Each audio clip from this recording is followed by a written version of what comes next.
Two guys noticed these pipes sticking out of the ground. They never expected this to be underneath. Two men in Germany were out exploring the fields when they found two pipes sticking up from the ground in the middle of nowhere. What they discovered is nothing short of amazing. This is one of our favorite stories of urban exploring. Their stories here and what they found is simply fascinating.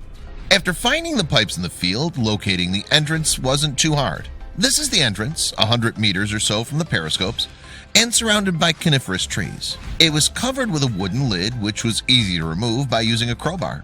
The iron door you can see in this picture would swing back in, but the lock was broken, so they couldn't get trapped inside. What you can see here is what you would see for the next few minutes. Nothing but endless hospital-like hallways. They said the acoustics were, in a word, haunting.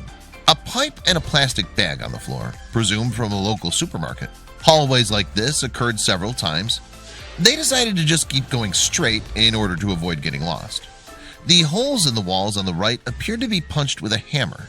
This is what you see when you turn left at the intersection above. The narrow hole in the floor was filled with dirty water. Nothing to see here. A little later at the second intersection, they found what seemed like a clogged entrance covered in graffiti. Obviously, they weren't the first people to visit. The hallway, as they found out, wasn't straight at all. It had several slight turns, leading to another long hall to the left. You can see more random punches in the wall. This is the view looking back.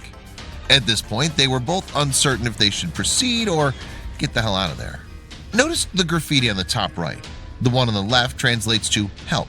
This big yellow door came out of nowhere. They were expecting and hoping for an exit or another dead end. They had no clue how a single person or even a couple people would be able to open those, since they seemed as heavy as bank vault doors. There were Cyrillic letters, Slavic alphabet, on this particular one, yet it was so hard to decipher. Right next to one of the broken doors, it reads exit number 2, according to a friend. I don't know what these did back in the day, possibly ventilation? After passing a lot, and I mean a lot of those heavy safe doors, the room seemed to become more and more destroyed, as you can see from the decayed walls. Looking back where they came from, you can get an impression of the number of heavy doors any visitor has to pass, placed directly one after another. Proceeding onwards, the graffiti clearly said, "Hello Satan, I love you." Not something you really want to read down there. Here's a different angle of the Satan graffiti, seen on the wall to the left. They decided to enter the corridor on the front left. The walls were massive and metal-like.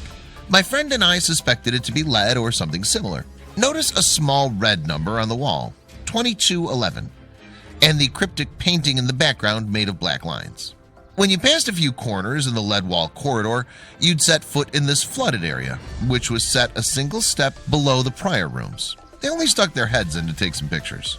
This is what you would see when you turn left. A bigger room, also flooded. It seems slightly tilted. Notice another ventilation pipe right up next to the door.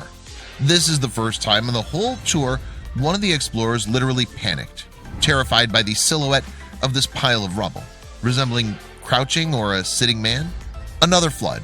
They were stopped by another impassable corridor.